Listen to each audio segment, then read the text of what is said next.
अस्सलाम वालेकुम स्टूडेंट्स, उम्मीद है आप सब ठीक ठाक होंगे, खैरियत से होंगे। Welcome back to biology with Naresh Goyal. अच्छा, क्लास फर्स्ट ईयर में आज का जो हमारा टॉपिक है वो है वैक्यूल्स। तो आइए वैक्यूल्स को हम स्टार्ट करते हैं। सबसे पहले what are vacuoles? So vacuoles are the non protoplasmic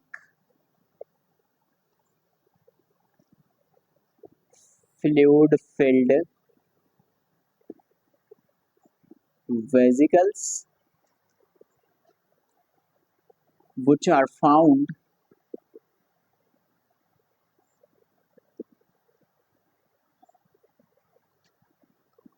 in the cytoplasm of plants। सिर्फ प्लांट्स नहीं, ये जो वैक्यूल्स होते हैं हमारे पास एनिमल सेल के अंदर भी होते हैं, लेकिन फ़र्क ये होता है कि एनिमल सेल के अंदर ये बहुत छोटे होते हैं, जबकि प्लांट सेल के अंदर एक बड़ा लार्ज जो है हमारे पास सेंट्रल वैक्यूल होता है। ठीक है, तो ये इसकी वन लाइन डेफिनेशन है, ये आपने याद रख लेनी है। अच्छा, अब ये वैक्यूल्स को हम देखेंगे ज़्यादातर, क्योंकि आपकी बुक में जो यहाँ पर लिखा हुआ है वो प्लांट के वैक्यूल के बारे में ही ज़्यादातर जो है वो चीज़ें लिखी हुई है। तो हमने यहाँ पे दो प्लांट सेल ड्रॉ किए हैं। अच्छा, ये जो मेरी लेफ्ट पे है ये हमारे पास एक यंग प्लांट सेल है,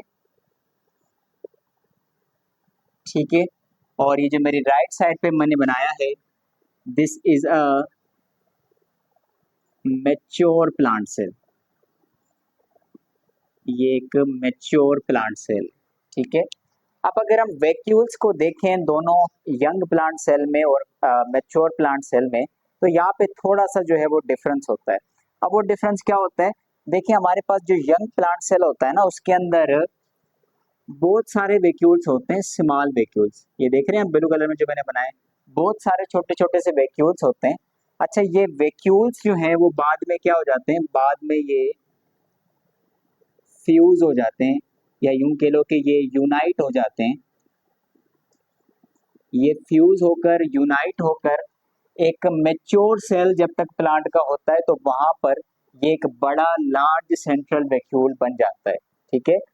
अच्छा, जब हम मैच्योर सेल की बात कर रहे हैं तो क्योंकि ये जो वैक्यूल है छोटे छोटे वैक्यूल से मिलकर अब एक बड़ा लार्ज वैक्यूल बन गया है, तो यहाँ पे प्लांट सेल का ये जो बीच वाला जितना भी हिस्सा है, ये वाला हिस्सा जो है ये वैक्यूल क्या कर लेता है, घेर लेता है।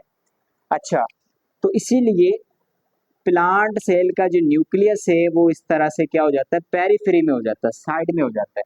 साइड में क्यों होता है? बीच वाली जितनी भी जगह थी वो किसने घेर ली, वो सेंट्रल लार्ज वैक्यूल ने घेर ली, तो न्यूक्लियस हमारा साइड में हो गया, ठीक है। अब ये वाला जो हमारे पास वैक्यूल है, इस वैक्यूल को हम कहते हैं this is the large central vacuole. Large यानी बड़ा, सेंट्रल क्यों कह रहे हैं, क्योंकि ये बीच में है, एंड लार्ज सेंट्रल वैक्यूल इसको हम कहते हैं, ठीक है। अच्छा, याद रखिएगा हमारे पास ये जो वैक्यूल है हमने डेफिनेशन में लिखा है कि this is the non protoplasmic fluid filled vesicle. अच्छा, इसको हम नॉन प्रोटोप्लाज्मिक क्यों कह रहे हैं, क्योंकि अगर आप गौर से देखें तो यहाँ पे वैक्यूल का ना एक अपना फ्लूइड होता है, लाइक दिस।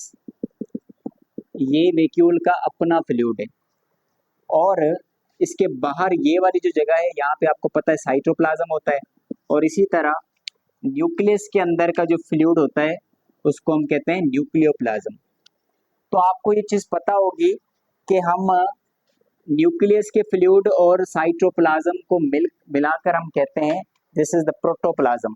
लेकिन अगर आप इस वैक्यूल को देखें तो वैक्यूल इन दोनों से अलग है, साइटोप्लाज्म से भी इसका फ्लूइड अलग है और न्यूक्लियोप्लाज्म से भी क्या है, इसका फ्लूइड अलग है। तो इसीलिए हम यहाँ पे कहते हैं कि vacuole is a non protoplasmic, यानी वैक्यूल का अपना फ्लूइड है, ना वो साइटोप्लाज्म के साथ मिक्स हो रहा है ना वो न्यूक्लियोप्लाज्म के साथ मिक्स हो रहा है। ये चीज आपने याद रख लेनी है। अच्छा, ये जो वैक्यूल का अपना जो फ्लूइड होता है उसको हम कहते हैं सेल सेप। ये सेल सेप कहलाता है।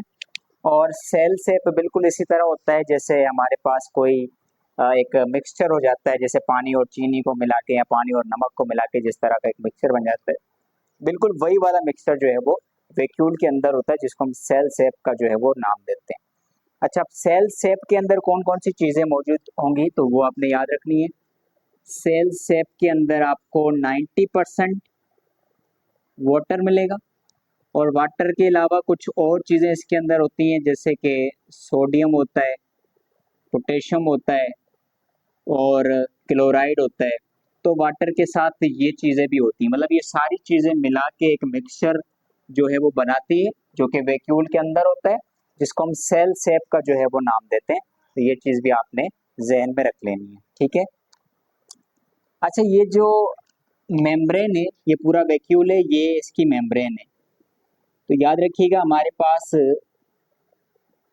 जो वैक्यूल की मेम्ब्रेन होती है उसको हम कहते हैं tonoplast. Tonoplast is the membrane of a vacuole, ठीक है।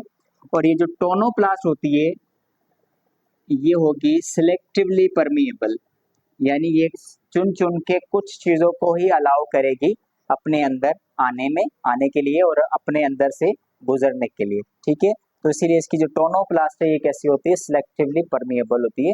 ये चीज भी आपने याद रख लेनी है, ठीक है। तो ये बहुत बड़ा डिफरेंस होता है इमैच्योर सेल में या यंग सेल में, और उसके बाद से जब वो मैच्योर सेल होता है तो उसका जो सेंट्रियोल होता है, जो उसका वैक्यूल होता है, वो लार्ज वैक्यूल इसी तरीके से जो है वो बनता है, ठीक है। अच्छा, इसके अलावा अब हम बात करते हैं कि इसका फंक्शन क्या है, what is the function of a vacuole.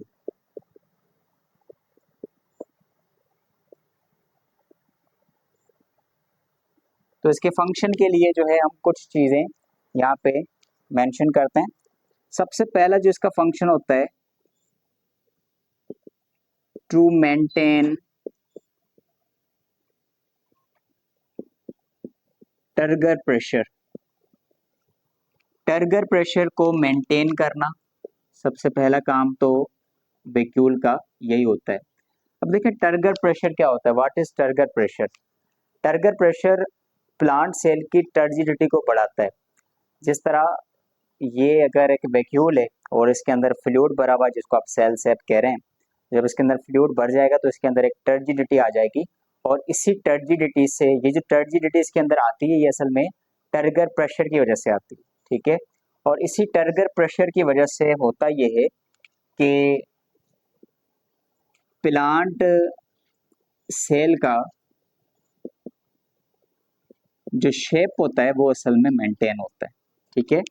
Shape इसका मेंटेन होता है। आपने देखा होगा जब एक प्लांट सेल को हम देखते हैं तो उसका जो शेप होता है ना वो बिल्कुल एक रिजिड उसका शेप होता है, उसके अंदर टर्जिडिटी बरकरार होती है due to the this turgor pressure, ठीक है। तो इसीलिए उसके सेल का जो शेप हो जाता है वो शेप रिजिड हो जाता है, रिजिड यानी सख्त हो जाता है due to this turgor pressure. एक तो इसका ये काम है।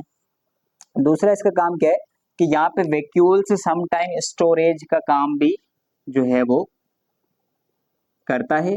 जैसे कि यहाँ पे देखें सेल शेप है ना, इसके अंदर भी 90% वाटर स्टोर है, और सोडियम है, पोटेशियम है, क्लोराइड है, ये सारी की सारी चीजें इसके अंदर जो है वो स्टोर हो रही हैं। इसके अलावा कुछ सेल का जो वेस्ट मटेरियल होता है वो भी समटाइम्स वैक्यूल के अंदर ही जाके जो है वो स्टोर होता है।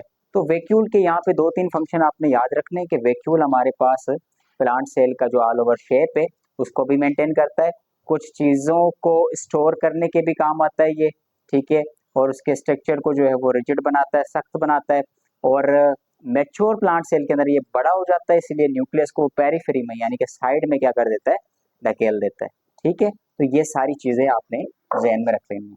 तो स्टूडेंट्स ये था आज का लेक्चर, आई होप आपको समझ में आया होगा। अगर आपका कोई भी सवाल है इसमें तो आप नीचे कमेंट बॉक्स में पूछ सकते हैं मुझसे।